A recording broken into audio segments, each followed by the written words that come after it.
मित्रों, भगवान श्री कृष्ण ने जन्म मथुरा में लिया, पले बड़े वो गोकुल में और राज उन्होंने द्वारका पर किया। पर एक सवाल जो हम सबके मन में अक्सर आता है वो ये है कि जिस भव्य और दिव्य नगरी को स्वयं भगवान श्री कृष्ण ने बसाया था वो समंदर में क्यों समा गई, वो कहां गई और इसके बाद भगवान श्री कृष्ण का क्या हुआ। इन्हीं सवालों का जवाब जानेंगे हम मिलकर आज की इस वीडियो में। तो द्वारिका नगरी श्री कृष्ण की कर्म भूमि के नाम से भी विख्यात है। महाभारत में वर्णित कथा के अनुसार भगवान श्री कृष्ण ने जब कंस का वध किया तब जरासंध ने प्रण लिया कि वो कृष्ण और यदुवंशियों का समूल नाश कर देगा और जब भी जरासंध को अवसर मिलता तो वो मथुरा और यदुवंशियों पर दावा बोल देता। उसका अत्याचार रुकने का नाम ही नहीं ले रहा था। ऐसे में यदुवंशियों की सुरक्षा के लिए श्री कृष्ण ने मथुरा को छोड़ देना ही बेहतर समझा। मथुरा छोड़ने के बाद उन्होंने समंदर किनारे एक दिव्य और भव्य नगर की स्थापना की जिसका नाम द्वारका रखा गया। यहाँ आने के बाद वो अपने प्रियजनों के साथ सुकून से जीवन यापन करने लगे। फिर वक्त का पहिया घूमा और लगभग 36 वर्ष तक कुशलता पूर्वक राज्य का संचालन करते हुए एक दिन अचानक उनके देह त्यागने के बाद वैभवशाली द्वारका नगरी भी समंदर में समा गई। मित्रों, पौराणिक ग्रंथों में इस घटना से संबंधित दो कथाओं की जानकारी प्राप्त होती है। पहली माता गांधारी का श्री कृष्ण को दिया गया श्राप और दूसरी कथा है ऋषियों द्वारा श्री कृष्ण के पुत्र सांब को दिए गए श्राप की। महाभारत का युद्ध समाप्त होने के बाद महर्षि व्यास के शिष्य संजय ने जब गांधारी को ये बताया कि पांडव अपने साथियों और द्रौपदी सहित हस्तिनापुर आ चुके हैं तो उनको बड़ा मानसिक कष्ट हुआ। फिर भी किसी तरह उन्होंने अपने मन को संभाला। लेकिन जब उन्हें ये बात पता चली कि पांडवों के साथ भगवान श्री कृष्ण भी हैं, तो वह तिलमिला उठी और उनका मन प्रतिशोध के लिए लालायित हो उठा। उन्होंने श्री कृष्ण को श्राप देते हुए कहा, अगर मैंने अपने आराध्य की सच्चे मन से आराधना की है और निस्वार्थ भाव से पतिव्रत का पालन किया हो तो जिस प्रकार मेरे कुल का नाश हुआ है बिल्कुल वैसे ही तुम्हारी आंखों के सामने तुम्हारे कुल का भी नाश हो जाएगा। तुम्हारी ये आलीशान द्वारिका नगरी तुम्हारे सामने समंदर में डूब जाएगी। गांधारी के इतना कहने के पश्चात श्री कृष्ण मुस्कुराए और बोले, माता, मुझे इसी आशीर्वाद की प्रतीक्षा थी। मैं आपके इस श्राप को सहर्ष स्वीकार करता हूँ। और इसके बाद वो द्वारका की ओर प्रस्थान कर गए। एक बार की बात है, महर्षि विश्वामित्र, कण्व, देवर्षि नारद आदि द्वारका आए और वो भ्रमण पर निकले। वहाँ कृष्ण पुत्र सांब अपने साथियों संग मौजूद थे। उन लोगों ने ऋषियों के साथ मजाक करने की योजना बनाई, जिस क्रम में सांब को स्त्री का वेश धारण करके और उसे उनसे ये पूछना था कि मेरे गर्भ से क्या उत्पन्न होगा। ऋषियों ने जब देखा कि ये युवक हमारा अपमान कर रहे हैं तो क्रोधित होकर उन्होंने उसे श्राप दिया कि श्री कृष्ण का ये पुत्र वृष्णि और अंधक वंशी पुरुषों का नाश करने के लिए एक लोहे का मूसल उत्पन्न करेगा, जिसके द्वारा तुम जैसे क्रूर, अहंकारी और क्रोधी लोग अपने समस्त कुल का संहार करेंगे। भगवान कृष्ण और बलराम के सिवा सब लोगों पर उस मूसल का प्रभाव होगा। जब श्री कृष्ण को ये बात पता चली तो उन्होंने कहा, ये जरूर सत्य होगा। श्राप के फलस्वरूप ही सांब ने मूसल उत्पन्न किया। पर जब ये बात राजा उग्रसेन को पता चली तो उन्होंने मूसल को चुराकर चुपचाप समंदर में फेंकवा दिया। साथ ही ये भी घोषणा करवा दी कि आज से कोई भी वृष्णि व अंधकवंशी अपने घर में मदिरा का उत्पादन नहीं करेगा। जो भी व्यक्ति छिपकर मदिरा तैयार करेगा उसे मृत्यु दंड की सजा दी जाएगी। और ये सुनकर द्वारका वासियों ने मदिरा नहीं बनाने का प्रण लिया। इसके बाद द्वारिका में आए दिन अशुभ घटनाएं घटने लगी। कभी तेज आंधी आती तो कभी तेज तूफान। चूहों की संख्या अचानक से इतनी ज्यादा बढ़ गई कि मनुष्यों से ज्यादा चूहे दिखने लगे और सोते हुए मनुष्यों के बाल और नाखूनों तक को कुतरने लगे। सारस उल्लुओं की और बकरे गीदड़ों की आवाज निकालने लगे। पूरी द्वारिका नगरी में अजीब सी घटनाएं घटित होने लगी। गायों के पेट से गधे, कुतियों से बिलाव और नेवलियों के गर्भ से चूहे पैदा होने लगे। यदुवंशी तामसिक क्रियाओं में संलिप्त रहने लगे। फिर जब भगवान कृष्ण ने नगर में होते इन अपशकुनों को देखा तो उन्होंने सोचा कि कौरवों की माता गांधारी का शाप सत्य होने का समय आ गया है। इन अपशकुनों को देखकर तथा पक्ष के 13वें दिन अमावस्या का संयोग जानकर श्री कृष्ण काल की अवस्था पर विचार करने लगे।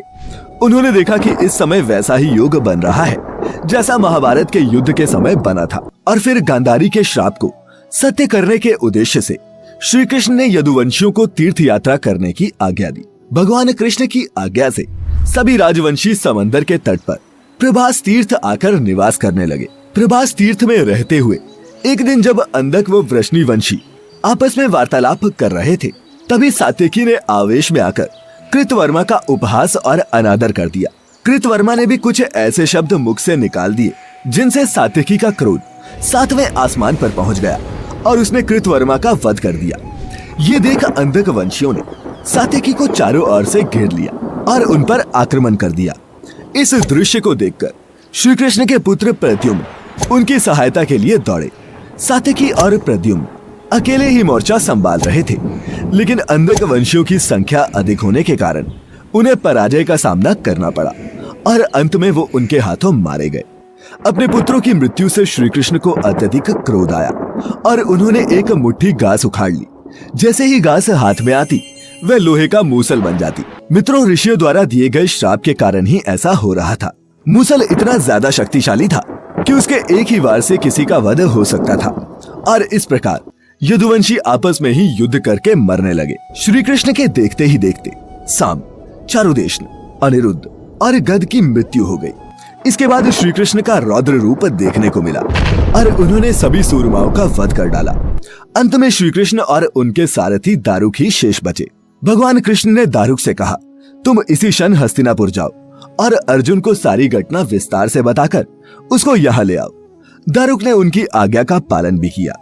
इसके बाद श्री कृष्ण बलराम को उसी स्थान पर रहने के लिए कहकर अपने महल वापस लौट आए और पिता वसुदेव को सारी घटना से अवगत कराया, जिसको सुनकर उन्हें बहुत दुख हुआ।